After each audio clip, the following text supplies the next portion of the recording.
Great pleasure to be here. I always feel slightly uneasy up here in the sense that you all know much more about Ireland than I do. I know a little bit about many different places and very little about Ireland in a sense. So I'm going to try and show you some comparative analysis how Ireland compares to other places without pretending to be an expert. I thought the presentation by Michael was excellent. It's true, I ask many questions to many different people, but I don't always get an intelligent answer. So in this case, it was a nice exception.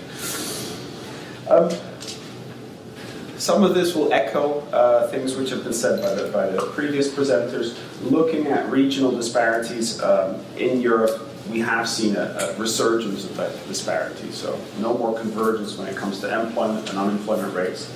And even GDP per head has stopped its decade-long trend towards smaller disparities. If we look at the crisis, the impact in this graph is pretty clear, pretty dramatic. 2009, we saw a big contraction, but the less developed member states still grew faster than the EU average. They grew faster than moderately developed member states and faster than the highly developed ones. That's the green line. The trouble gets a little bit in the moderately developed member states. These are places like Portugal and Greece. They were doing better than the highly developed ones up until the crisis, but then in 2010, 11 and onwards, they're lagging. They're not growing faster than the highly developed one, not faster than the EU average, so they're continuing to diverge. This is, if this works, yeah. So this is a picture of before and after the crisis. So before, all the regions in green, especially the ones in dark green, had a high GDP per capita growth. So here you can see a clear trend towards convergence with very high growth in most central and eastern member states. On the right-hand side, you see the crisis, at least the regional impact between 2008 and 2011. We'll have to wait until next year to get more up-to-date data. But you can see big impacts, obviously, in Greece, in Romania, but also in Ireland, parts of the UK, and then the Baltic states had really big contraction during that period. Looking at a little bit, like Michael did, at the crisis in two cities here in Ireland, if you look at the growth rate between, I forgot to put the cities on, but the top one is Dublin, the bottom one is Cork, sorry about that. If you look at GDP per head growth, so how quickly does GDP grow per person, average annually? Between 2000 and 2008, the growth rate in Cork was higher than in Dublin, and this was primarily because of productivity growth. Looking at the crisis, you actually see quite a big contraction of GDP per head in Dublin, but in Cork it grew, and primarily again because of higher productivity growth. Employment shrunk in both places. But what we've seen generally in Europe is especially that the economies in the capitals and the capital metro regions are more prone to booms and busts. So you see the oscillations in growth are much, much bigger. So you get high growth rates during the good years and big contractions during the bad years. Europe has a number of Europe 2020 strategies with a number of targets. This is R&D on the left-hand side, and we're hoping to get that up to 3%. In all truth said, we've been hoping that for a long time. With the Lisbon strategy, we want to crank it up to the 3% by 2010. It didn't work. So now we have the 2020 strategy, and we might need a 2030 strategy to actually get there. But if you look at Ireland, you can see it's not the most, it's not the biggest investor in R&D. If you look at the educational performance on the right-hand side here, that's much more positive. A very large share of the population, 30 to 34, has a tertiary education, university or equivalent. And so that's also part of the ambitions of Europe 2020. Now, this is a positive situation. Of course, right now, the choice between finishing my degree or looking for a job, the looking for the job bit is not so attractive. We're trying massively to improve the performance of the labor market, but that actually may undermine our performance on this particular indicator, so we'll have to keep an eye out for that. Here we did look at two different types of connections. On the left-hand side, you can see rail. On the right-hand side, you can see broadband. The times are a bit different. Rail is information about speed from timetables from 1990. And so if you look at Spain, for example, when we fast forward, you should be able to see that there's a substantial increase in high-speed rail links. Even in Ireland, there's the connection between Dublin and Ireland. Cork has improved a little bit, at least according to the timetables. I might be wrong. If you look at broadband, there you also see a big increase. You know, between 2008 and 2013, far more people have a broadband connection. In Ireland, you still see a little bit of a gap between the two. Now, it's two regions there, with the more urban ones having the better connections. We had the ambition with the European Union to make sure that every household could have a broadband connection by 2013, and we're almost at 100% coverage. But we also have the ambition to ensure that the next generation access, really high speed, will also be available everywhere by 2020. Right now, that's primarily available in urban areas, and the rural areas continue to lag quite heavily there. This is another series of slides, animated, so keep your eye on the different bits. This is how quickly you could drive from one city to the next on the core 10T road network.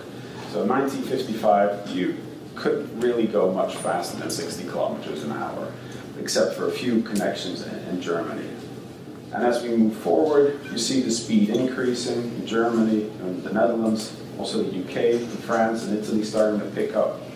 This is 1990. And here you can really see both the wall and the fact that in the Iberian Peninsula, the connections were really quite slow. And that difference remains for a long time. Even here, Poland, the connections are very slow. Also in Ireland, connections aren't that fast yet. But the big change comes now in Spain. If you look between 2001 2012, the speed goes up dramatically in those places. This doesn't take into account congestion, by the way. Right now, what we're using this map to tell people is, well, you've invested enough into asphalt. How about now you think about demand management, congestion pricing, kilometer pricing, and other measures to make sure that people think about what mode they use and when they go somewhere. But it also shows that in the central and eastern member states, connections are still pretty slow. We hope that once we finish the core 10T network by 2030, it will look like this. Better, still some work left to be done. Now, if we look at the Regional Competitiveness Index, this tries to capture all the various things we know, what makes a place attractive for entrepreneurs or for people. Then we distill that into one number, and this is kind of the picture you get. And it really, one of the reasons we asked Michael, so what about second-tier cities, is because this often shows a very capital-dominated situation. Now, in some places, like in the Netherlands or in Belgium or Germany, you see some competitive regions, and around them, they are also fairly competitive. If you look at, say, the central and eastern member states, the capital pops out, but all the other regions don't seem to benefit. One can ask why. It might have many different reasons, but we think the companies might not be active in the same sector. They might not have good links to these export-oriented businesses in the capital. There might not be good transport links or other links. So there's a wide range of reasons why these spatial spillovers of competitiveness aren't happening. But also in Ireland, you can see a difference between the two regions. And again, it's in part because of the difference in connectivity, the difference in urban structure, but it gives us rise for concern because if you look at places like France or Spain, you worry that the only place where it actually works is the capital and the rest of the regions fail to catch up. This is looking at employment rates. We want to increase those by 2020 to 75%. This is ambitious, and it just got a lot more ambitious. In 2008, we were about at 70% at the EU level, and now we're back down to 68%. And even in the good years, we were only able to increase it with 4 percentage points. We now have to increase it by 7 percentage points in the next 7 years. I would like that to work, but I'm not so optimistic. And so on the graph, in the chart, you can see the regions in green who have reached that target, and you can see the regions in brown, including the two Irish regions, which are struggling to meet that. In part, that's because of the unemployment increases here. In the red and blue, you see the change in unemployment between 2008 and 2013. My head of unit is from Germany, so I call this the Go Germany map, but in reality, it's a really sad story, especially in places like Greece and Spain, where increases were more than 10 percentage points. So now they're confronted with really high unemployment rates. An issue also here. This is slightly better news, at least for Europe and also for Ireland, in the terms of early school leavers. We really want people to finish their secondary, their high school education, to have much more opportunities on the labour market, and much less likely to spend long periods in unemployment. So we want to reduce the early school leavers to 10%, and at least in the southeastern region of Ireland, that's already been achieved. And some places that do very well at that. And this is not just about how much money you have, how well developed you are. Places as different as Croatia and Sweden both have achieved very low levels of early school leavers. Again, the labour market attraction plays a role in this. The other target we have for Europe 2020 is increasing lifelong learning. So trying to encourage people who are working to keep their skills up to date and to learn more or to diversify their skills. Some places do quite well at that. We want to increase it to 15% by 2020. Ireland is kind of middling, but it also depends a little bit on the type of economy and the exact measure. It's not a great indicator. For example, Germany scores quite poorly despite having a very skilled labour force. Now here we get to the social side of the Europe 2020 strategy. Lisbon was more purely focused on competitiveness. Here we're looking at the risk of poverty or social exclusion. We want to bring that back down by 20 million by 2020, but this is going to be quite hard. Member states have set national targets, and you can see as well, Ireland has set itself a target here. And so the divide in 2008 was that the cities had lower rates of poverty or social exclusion in Ireland than the rest of the country. And so you can see, especially in less developed member states, this gap between the cities and the rest of the country is really quite high. In most of the more developed member states, poverty is actually concentrated in the cities, so much higher than in towns, suburbs, or rural areas. So the blue line is where we're aiming to get to. This is the situation in 2012. It just got a lot harder for us to reduce that poverty. And here you can see both years. It's a bit of a complicated graph, but that's why I tried to talk you through it. In the end, it's a nice thing to look at for a little while and see how things have changed. For example, in Romania, cities haven't changed much, but the rest of the country actually improved. In Bulgaria, it got worse in both places. Let's take a look here. In Ireland, unsurprisingly, due to the big impact of the crisis, it got worse in both places, but more so in cities. The overall pattern of higher poverty and exclusion in cities in Western member states and the opposite in Central Eastern member states remains. But what we use this for is to try and encourage people to think, how can you address these issues? Because in cities, you're going to have to use very different strategies to help people into a job out of poverty than you would in rural areas. Because basically, one of the dimensions of poverty or exclusion is living in a household where none of the adults has worked for 12 months. If you're doing that in downtown Dublin or Cork, where you have lots of employment opportunities, it means that the difficulty of finding a job is radically different than if you're in a more remote or more rural setting. And so this is why we try and highlight. So I'm just giving you some highlights of the Cohesion report. If you want to find any of these maps, happy to circulate the presentation, and you can find the report online as well. We also looked at sustainability issues, and this is two maps which basically show the same indicator, the number of built-up areas, the number of buildings, either per area or per inhabitant. So if you look at Ireland, this is Dublin, with a very high share of built-up areas, and the rest with a very low share. This is the picture of the world we all know and are familiar with, and all the other cities pop up again. But however, if you look at it from a per capita point of view, if you think about land use efficiency, the picture turns around. Instead of having black cities, say for example in Poland, all the cities turn white, because cities are much more efficient ways of accommodating people in space. We tend to live in smaller houses, we might live on flats on top of each other, offices are more vertical, and this has other benefits as well. It means that we use less energy for transport, less energy for heating and cooling, and it creates productivity benefits from people working closely and interacting together. And so if you're looking at trying to limit the amount of land take, then having people living in cities is much more efficient by a factor of more than 3. So that's really quite substantial. This is a nice little bit of analysis, at least I think so. Here you can see the population density as you move away from the center. So it takes into account how closely, this is at the grid level, so a very detailed level of analysis. And for example, Dublin, what can you see here? It starts out at the city centre with a fairly low density and then quickly drops down to one of the lowest. If you compare that to Brussels, it reaches a much higher density and then it drops even below. So here you get into the real suburban sprawl. And some other places manage that better. Lisbon, for example, manages a much higher density for a longer time. Amsterdam does too. And Stockholm starts even higher. Why do we emphasize this? Your efficiency of your public transport system depends to a large degree whether you manage to convince people to live in clustered, compact, connected developments or whether you have it spread out amorphously in a more suburban setting. And there, the car obviously becomes much more efficient. So here we look at, say, a number of cities about the access to a high-frequency public transport. And the larger the city, better the access. Obviously, in large cities, this works better, it's more efficient. But if you look at Dublin here, it actually has fairly poor access to high-frequency stops.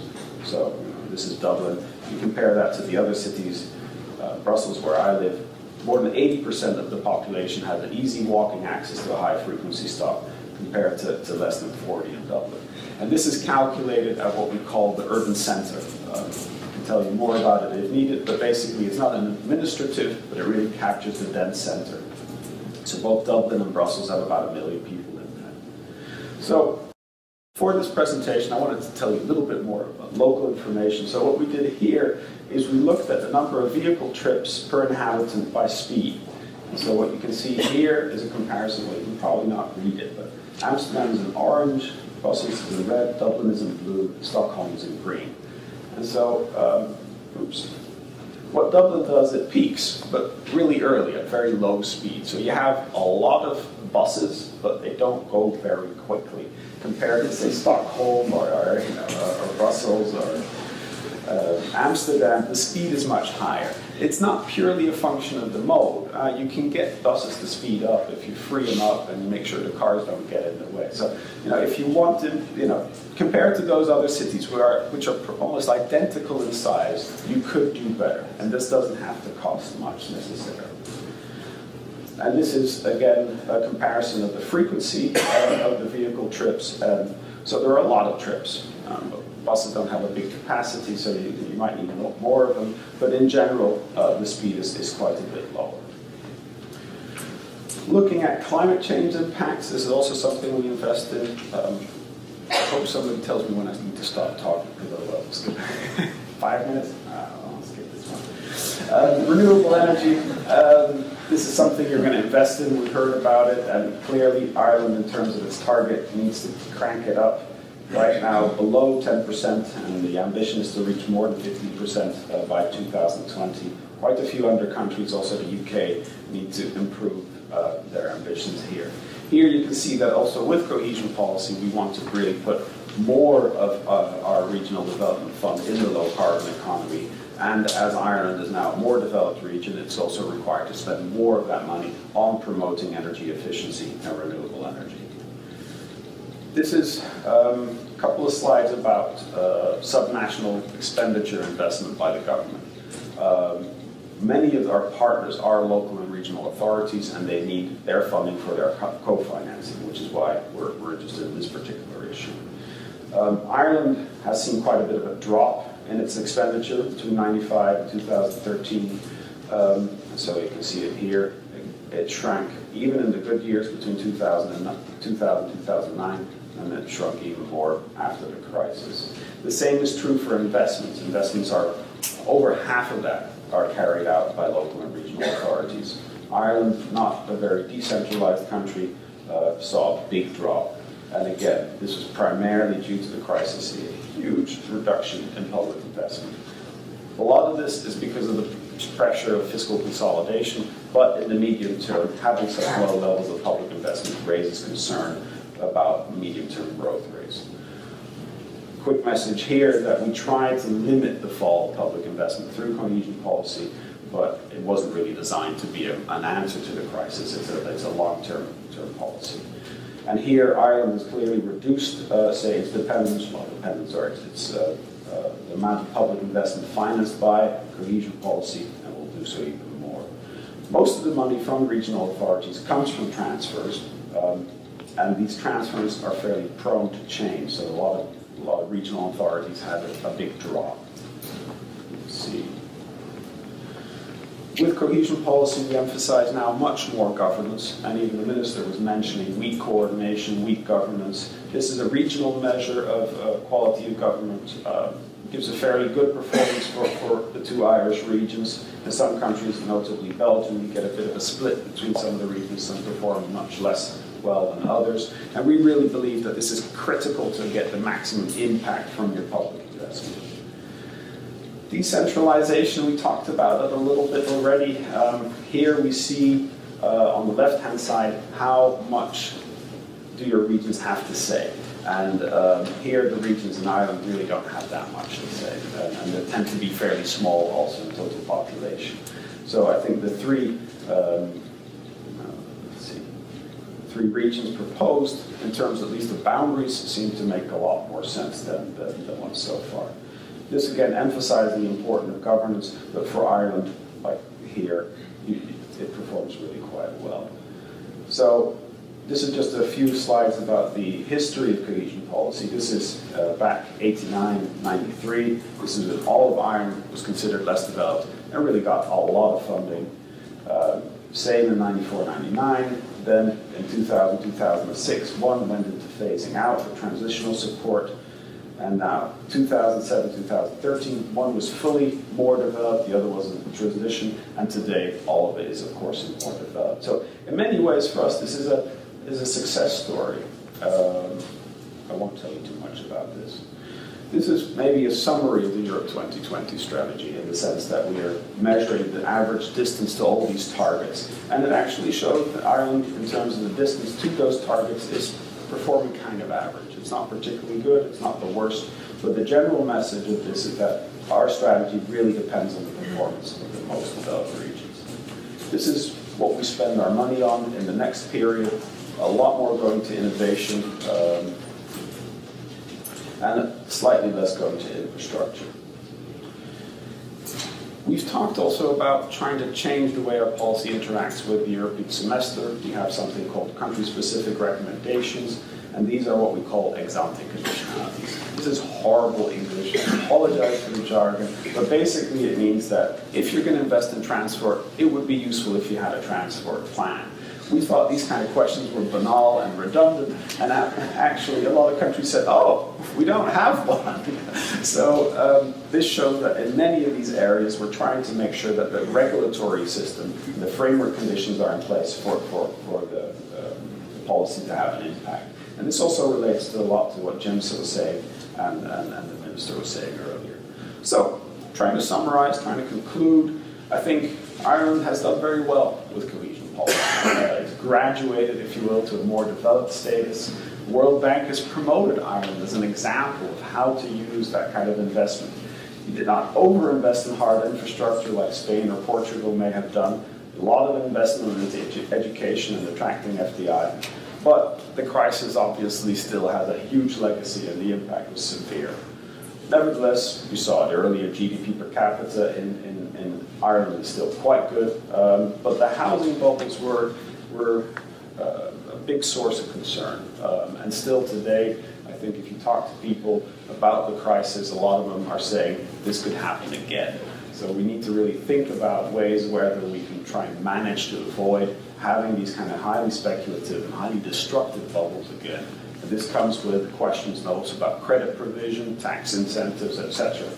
And now the Commission has also committed itself to kind of monitor macroeconomic imbalances, which includes changes in housing prices. I mean, I tend to think if you can manage the housing supply in such a way that the prices don't skyrocket one year and crash the other, everybody else would be better off. Many people misunderstand an increase in the value of their house as actual income, but it's not. It's paper, it's a fiction. It's useful for you if you want to sell your house and move abroad, but most of you won't. So if you can, through some countries limit the access to credit, they tax the gain in value of your house, and they tax heavily purchases of property, which kind of reduce the tendency for a speculative bubble. So I probably said a lot of things which you knew already, some things which are blatantly wrong, but I hope you learned also some very much.